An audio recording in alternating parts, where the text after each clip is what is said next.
people spend the most time with your first works, you know. So people are always all about like your first 2 albums or your first 2 singles. Totally. And if you're an artist that's constantly putting out new music, sometimes that can get under your skin because you're thinking, all right, I'm improving, I'm making new stuff, and you still paying attention to my old stuff. But now you got to realize the older that music gets, the more time they've had to live with it. So it becomes, it's almost like they say, you have your whole life to make your first record and then a year to make your second record. Yeah. You know what I'm saying? By that same token, people have lived with your first album for your whole career. Absolutely. And they only have a few weeks to digest this new thing you just put out. And the only reason they're really checking for the new thing, if they're up on you, is because they trust how your music makes them feel because of how your old stuff makes them feel. So you really got to kind of embrace that. And low key, it's what keeps you on the road anyway. You might be promoting a new record, but they're coming out for your old music. If your old music is classic like that, you know what I'm saying? Totally. So I say that a lot. I say I'm doing a lot of my business today because of music I did 15, 20 years ago. For sure. Absolutely. And that's part of that, the whole 80-20 rule.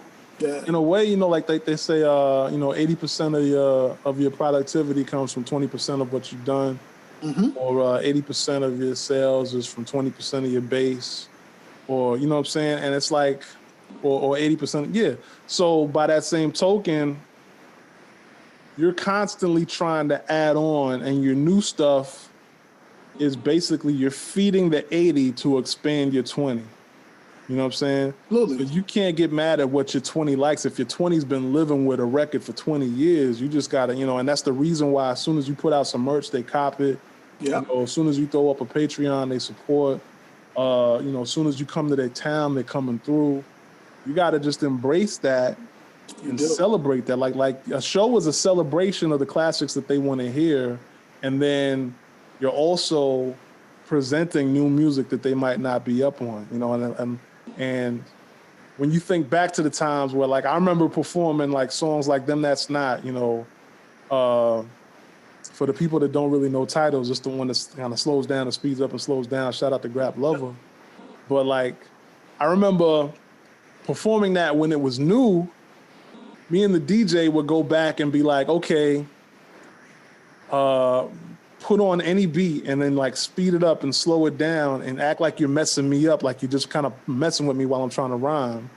And the first 2 times we would do that, and I'd be like, yo, what are you doing, right? We had this kind of like play, right? And I'd be like, you know what? The next song you play, I don't care what you do, I'm not gonna stop rapping. And it would be Them That's Not. So it would speed up and the crowd would go crazy because they'd never heard it before. Got it. But then as they, you know, like after a while, it was kind of cool on tour, we would try to run that skit. And everybody's like, oh, he's about to do Them That's Not. They're like, they know the song now. Yeah. So it's like, okay, now they want to hear the song just on the strength of the fact that it's the song. You know, it's just kind of like Hush the Crowd. It's like they came to hear what they know, and you're giving them what they don't. Absolutely. So, but then eventually you become what they know. So it's like, yo, you really can't shake a stick at that. You can't take that for granted because you got something new that you want to let them know. You really got to embrace and celebrate what they came to hear. You know what I'm saying? Like, I see a lot of old artists, like my elders, my OGs. I remember SOBs. I won't name the artist, but I remember he was like, oh, y'all want to hear the old shit, but I got this new joint. You know what I'm saying? Yeah. And even me in the crowd, I was like, we want to hear the old shit. You know what I'm saying? But not that the new shit wasn't dope, but it's just, yo, give it. We'll take it all, but don't front on how you got here. You know what I'm saying? So by that same token, there's a way to do both. Yeah. But when you talk about motivation, it's like, I'll let people's appreciation for my old music motivate me to make new music for new people to appreciate and for old people to appreciate anew. So there it is. There you have it. 52 pickup.